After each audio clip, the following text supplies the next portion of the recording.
तो आपके रजवाड़े नेता चौधरी चरण सिंह जी को तो मैं छोटू राम जी को देखने का मुझे अवसर नहीं हुआ, लेकिन वो ये सेटल कर गए, ये मुद्दा खड़ा कर गए कि फसल का दाम छोटू राम तय करेगा, वायसराय नहीं करेगा। वो आज तक बात चली हुई। चौधरी चरण सिंह जी को तो मैंने देखा है, मैंने देवता नहीं देखे, लेकिन देवता और आदमी के बीच में कोई चीज होती है तो वो मैंने उनमें देखा। मैं उनके बहुत नजदीक रहा हूं। एक दिन मिलने के लिए गया तो स्वामी जी वो बोले, वो जो बैठे रहते थे डेस्क पे, बनियान में थे, वो जो यहां तक का था होता था, उसमें एक जेब होती थी। बोले भाई तेरी माता जी बहुत कंजूस है। मैं कहा क्या हो गया चौधरी साहब? कहले देखो मेरा फटा हुआ कुर्ता था, उसका बनियान बना दिया और पहने हुए थे उसको।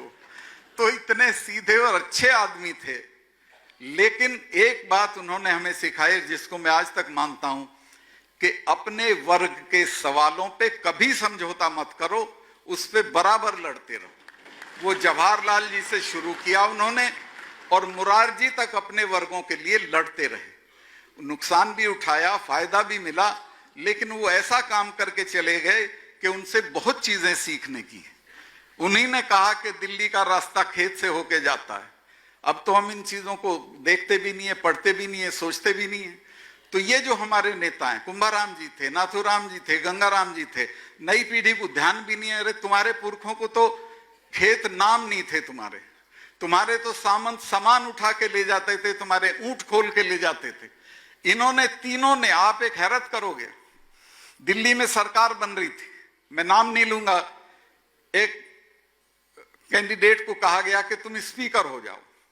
उसने कहा मैं तो स्पीकर नहीं बनूंगा, क्योंकि स्पीकर में तो माल नहीं है, मुझे तो मंत्री बनना है।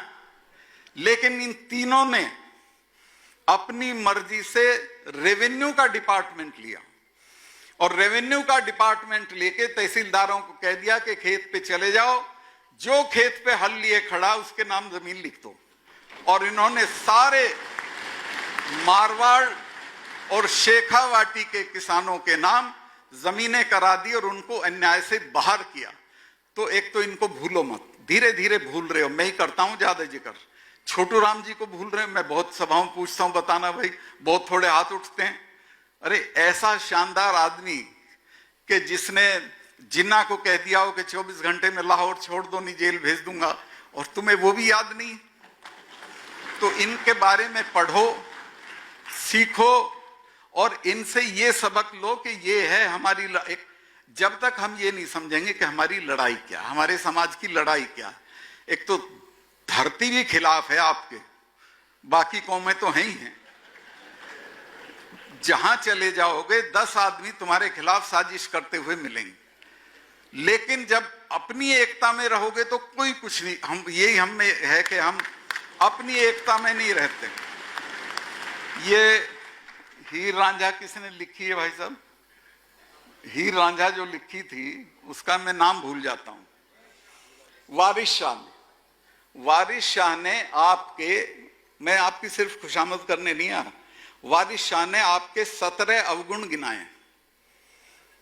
उन 17 अवगुण में एक तो यह है कि तुम कभी भी अपने भाई के साथ भी न्याय नहीं कर सकते। दूसरा यह है कि दूसरे की जूती में बैठोगे, अपने का अपमान करोगे, कभी इकट्ठा नहीं रह सकते। और इसको देख लो आप रोजमर्रा में, अपने भाई की जलन में रहोगे, आपसदारी नहीं दिखाओगे। ये हमारा कैरेक्टर हो गया, इससे बाहर निकलो, इकट्ठा रहो, अपने लोगों की मदद करो। अफसर कोई बन जाता है तो वो गुप्ता जी की मदद करेगा, लेकिन किसी डागर की, किसी उसकी मदद नहीं करेगा। तो इससे बाहर निकलो। साउथ इंडिया की एक कहावत है कि जब साउथ इंडियन दिल्ली आता है तो पहला टेलीग्राम अपने घर करता है रीच्ड सेफली, अगले दिन करता है met Bala Subramaniam and got a job, और तीसरे दिन करता है सेंड कल्याण सुंदरम। इस वजह से सारी दिल्ली की ब्यूरोक्रेसी में साउथ इंडियन भरा हुआ है। आप वाला नहीं करता इस काम को, वो कोई मदद नहीं करता अपने आदमी की। तो मदद करनी सीखो। एक पुरखों ने की थी, कभी बलदेव जी ने की, मिर्धा जी ने की, अब तो दूसरी दुनिया हो गई है।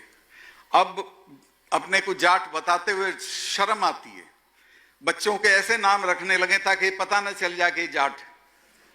तो एकता रखो, आपस में मिलना जुलना करो, एक दूसरे की मदद करो और सब गोवा आ जाओ, राजभवन में ठहरो।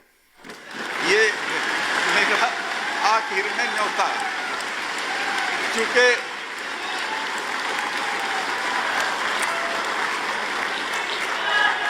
मुझे कुछ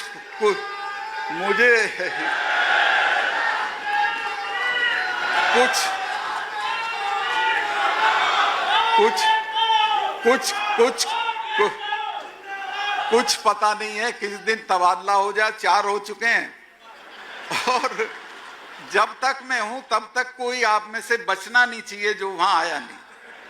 ये मैं वादा करता हूं। बता के आओगे तो उन कमरों में ठहराऊंगा जिनमें प्रधानमंत्री और राष्ट्रपति ठहरते हैं। मैं मैं एक कोने में 2 कमरे ले रखे, मैं तो उनमें रहता हूं। ऊपर चूंकि वो जो आलीशान जगह उनमें नहीं रह रहा हूं। जी जी। तो आप आइए, मैं आपको न्योता देता हूं। और आखिर में फिर मेरे पास कोई उपदेश नहीं है, बस इतना ही अपने तजुर्बे से कहना चाहता हूं कि मिलके रहोगे, आपसदारी में रहोगे तो दुनिया में कोई आपका कुछ नहीं बिगाड़ सकता है। राजस्थान में देखता हूं 50-70 साल में आज तक मुख्यमंत्री हमारा नहीं बना। क्यों नहीं बना? इनमें एक ही नहीं है। हमारे नेताओं एक दूसरे की टांग काट लेते हैं। यही हमारा यूपी में हाल है, हरियाणा का तो आप पूछो ही मत। तो ये इसको छोड़ के आपसदारी और एकता। हरियाणा के चौधरी लोगों को मैं एक बात की मुबारकबाद दूंगा, बीजेपी वाले मेरे से नाराज हो जाएंगे, कि उन्होंने कम से कम एक बार ठोक के दिखा दिया कि हम हैं। तो चुनाव में इकट्ठा रह के और ठोक के दिखाओ जो आपकी इज्जत ना करता, वो चाहे जो पार्टी हो, चाहे जो नेता हो। आप अपने अस्तित्व को मनवाओ और ये बता दो कि हम हैं। बहुत बहुत धन्यवाद।